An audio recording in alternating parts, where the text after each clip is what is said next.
सभी को प्यार भरा नमस्कार। आज एक बार फिर आप लोगों के बीच कुछ इम्पोर्टेंट टॉपिक डिस्कशन के लिए लेकर के आया हूँ। चैप्टर है न्यूक्लियाई।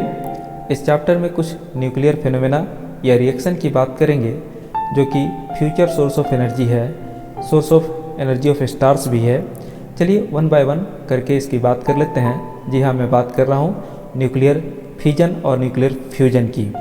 न्यूक्लियर फिजन और फ्यूजन को डिस्क्राइब करने या पढ़ने से पहले सबसे पहले बाइंडिंग एनर्जी पर न्यूक्लियन वाला कर्व देख लिया जाए, जो पहले भी हम लोगों ने देखा था।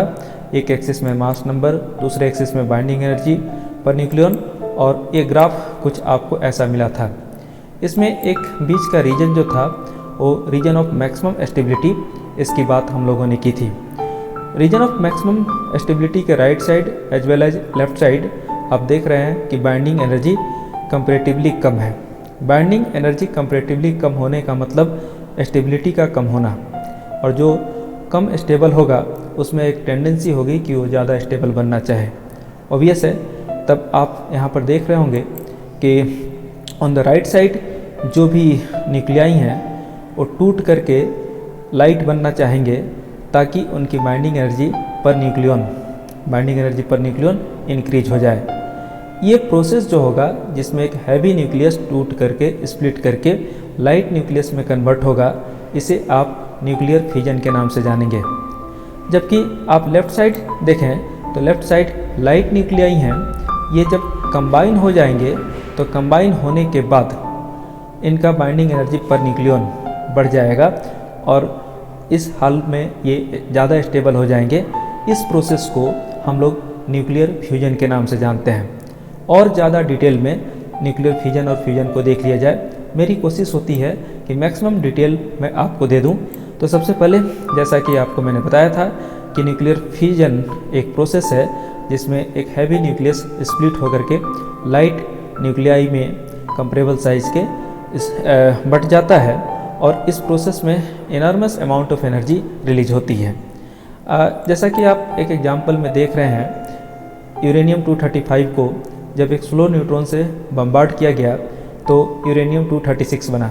यूरेनियम 236 अनस्टेबल होता है, जो फाइनली स्प्लिट होकर के बेरियम, क्रिप्टन और 3 न्यूट्रॉन साथ ही साथ लगभग 200 मिलियन इलेक्ट्रॉन वोल्ट एनर्जी देता है।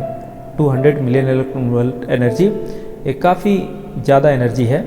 अच्छा, ऐसा नहीं है कि ये केवल बेरियम और क्रिप्टन में ही टूटेगा, इसके साथ साथ आपके और भी पेयर बन सकते हैं, जैसे एंटीमनी नियोबियम के साथ 4 न्यूट्रॉन, जेडन एस्ट्रोनियम के साथ 2 न्यूट्रॉन। हाँ, ये पेयर बन सकते हैं अगर फिजन हो रहा हो। तो इसमें एक टर्म आपको इंट्रोड्यूस कर लेना बहुत ज़रूरी है, बहुत लाजमी है। वो टर्म है न्यूट्रॉन रिप्रोडक्शन फैक्टर। जैसा कि आपको दिख रहा है, इसको के से डिनोट करते हैं। ये number of new neutrons produced या born divided by number of neutrons lost. तो जैसा कि पहले वाले रिएक्शन जब बेरियम और क्रिप्टन बना था, तो यहाँ आप देख रहे हैं कि 3 प्रोड्यूस हुए हैं और 1 लॉस हुआ है। तो इसका neutron reproduction factor 3/1 that is 3 होगा। जबकि एंटीमनी वाले ग्रुप की बात करें तो यहाँ पर 4 न्यूट्रॉन प्रोड्यूस हुआ है और 1 लॉस हुआ है। तो यहाँ पर 4/1 यानी k = 4 हो जाएगा। उसी तरह से लास्ट जेडन वाले केस में देखें तो यहाँ पर k = 2 हो जाएगा। न्यूट्रॉन रिप्रोडक्शन फैक्टर ये बताता है कि ये जो न्यूक्लियर रिएक्शन है वो किस तरह का बिहेवियर रखेगा, आगे किस तरह से एक्सपेंड करेगा। ओके, और इसी को लेकर के हम एक पढ़ते हैं nuclear chain reaction. Nuclear chain reaction को समझने के लिए हमने एक एनिमेशन ड्रॉ किया है। इसमें आप देख लें, हमने यूरेनियम के न्यूक्लियाई रखे हैं। इसमें स्लो न्यूट्रॉन से बम्बार्ड करा लेते हैं।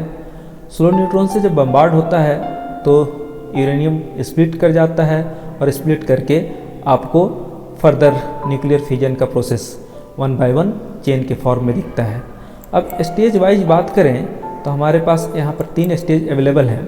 अगर हम पहले स्टेज की बात करें तो आप नंबर ऑफ फिजन स्टेज 1 तो नंबर ऑफ न्यूट्रॉन्स 1 था। नंबर ऑफ फिजन स्टेज 2 में आपका नंबर ऑफ़ न्यूट्रॉन्स 9 हो गए, क्योंकि तीनों टूट करके, और अगले में 27, इस तरह से मल्टीप्लाई होते जाएगा। और यहाँ फिर से बारी आएगी न्यूट्रॉन रिप्रोडक्शन फैक्टर की। ओके, तो यहाँ पर न्यूट्रॉन रिप्रोडक्शन फैक्टर 3 होगा, और ऐसे केस में ये रिएक्शन और ज़्यादा डेवलप होता जाएगा, चेन बनाता जाएगा, और फाइनली एनर्मस अमाउंट ऑफ एनर्जी इसमें रिलीज होता जाएगा।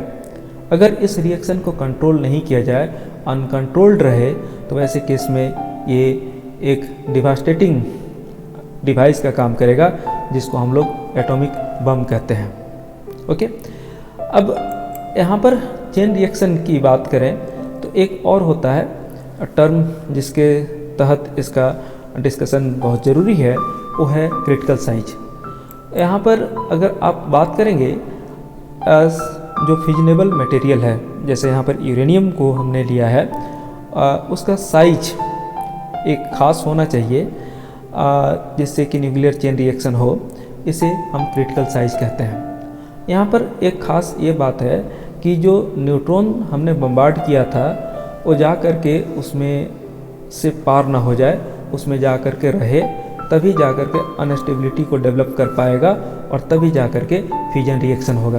तो इसके लिए बोला गया है कि मिनिमम 10 सेंटीमीटर, ताकि न्यूट्रॉन का स्पीड कम हो जाए और न्यूट्रॉन स्लो हो जाए। फास्ट न्यूट्रॉन जो होंगे वो तो वहाँ से बाहर निकल जाएंगे, और इस केस में हो सकता है कि एक्साइटमेंट आ जाए, बट अनस्टेबिलिटी के कारण स्प्लिटिंग नहीं होगी। ओके, तो मिनिमम साइज की बात की जा रही है, वो क्रिटिकल साइज है। अगर क्रिटिकल साइज से ये छोटा साइज है फिजनेबल मटेरियल का, तो न्यूट्रॉन उसमें बाहर निकल करके लॉस्ट हो जाएगा, फ्यूजन रिएक्शन नहीं होगा। जबकि क्रिटिकल साइज के इक्वल है तो फ्यूजन कंट्रोल्ड वे में होगा, और इस केस में न्यूट्रॉन रिप्रोडक्शन फैक्टर की जहाँ तक बात करें 1 के बराबर होगा। और अगर ये क्रिटिकल साइज से लार्जर है तो वैसे केस में अनकंट्रोल्ड चेन रिएक्शन, जो हमने बताया था एटॉमिक बम का प्रिंसिपल है। तो बेसिकली न्यूक्लियर रिएक्टर की जब बात आती है तो उसमें हमारी कोशिश ये होती है कि जो न्यूक्लियर रिएक्शन हो रहा है वो कांस्टेंट रेट से कंटिन्यू करे, और इसके लिए न्यूट्रॉन रिप्रोडक्शन फैक्टर को 1 रखा जाता है, मतलब साइज ऑफ फिजनेबल मटेरियल को क्रिटिकल साइज के इक्वल रखा जाता है। ओके, तो ये बात हो गई न्यूक्लियर फ्यूजन की। अब अगली बात हम लोग कर रहे हैं न्यूक्लियर फ्यूजन की। जैसा कि हम बता रहे थे कि जब 2 या 2 से ज़्यादा लाइट न्यूक्लियाई कंबाइन होकर के एक हैवी न्यूक्लियस बनाते हैं, तो इस प्रोसेस में भी enormous amount of energy release होती है, और इस प्रोसेस को न्यूक्लियर फ्यूजन कहते हैं। तो जैसे कि एनर्जी ऑफ सोर्स की बात करें तो उसमें एक प्रोटॉन प्रोटॉन साइकिल की बात होती है। तो जैसे रिएक्शन आप देख लें, ये रिएक्शन टेक प्लेस होता है। इस रिएक्शन को बारी बारी से नोट करते चलेंगे। ओके, फाइनली जो रिएक्शन आपको दिखा, इस रिएक्शन को एनसीईआरटी बुक ने भी लिखा है, और एनसीईआरटी बुक के लिखने का थोड़ा सा कैलकुलेशन वगैरह डिफरेंट है यही रिएक्शन, और ये रिएक्शन आपके पास दिख रहा है। तो यहाँ पर दिख रहा है कि एक प्रोटियम और प्रोटियम जब मिलकर के ड्यूटेरियम बनाएगा तो उसके साथ पॉजिट्रॉन, न्यूट्रॉन और 0.45 मिलियन इलेक्ट्रॉन वोल्ट एनर्जी निकलेगा। हाँ, यहाँ पर एक और चीज़ है कि अगर इलेक्ट्रॉन और प्रोटॉन पॉजिट्रॉन आपस में कंबाइन होंगे तो उससे गामा प्लस गामा और साथ ही साथ 1.02 मिलियन इलेक्ट्रॉन वोल्ट एनर्जी निकलेगा। वंस अगेन, अगर आप यहाँ पर बात कर रहे हैं कि अगर एक प्रोटियम और एक ड्यूटेरियम मिलेगा तो एक helium 2He3 plus gamma plus 5.49 million electron volt energy निकलेगा, और साथ ही साथ 2He3 प्लस 2He3 ये 2He4 मतलब हीलियम का न्यूक्लियस बनाएगा, साथ ही साथ 1H1 बनेगा जो प्रोटियम है, और इसमें 12.86 मिलियन इलेक्ट्रॉन वोल्ट एनर्जी मिलेगा। अगर हम इक्वेशन 1 को 2 से मल्टीप्लाई कर लें, इक्वेशन 2 को 2 से मल्टीप्लाई कर लें, इक्वेशन 3 को 2 से मल्टीप्लाई कर लें, और साथ ही साथ इक्वेशन 4 को ऐड कर दें, तो नेट इफेक्ट क्या आएगा, 4 1H1 plus 2E is equal to 2He4 plus 2n plus 6 gamma plus 26.7 million electron volt energy. तो ये फ्यूजन रिएक्शन की बात। हाँ, फ्यूजन रिएक्शन में एक और चीज़ है कि आप देखेंगे एक और साइकिल चलता है जो अदर स्टार्स के एनर्जी का सोर्स है, वो basically carbon nitrogen oxygen cycle.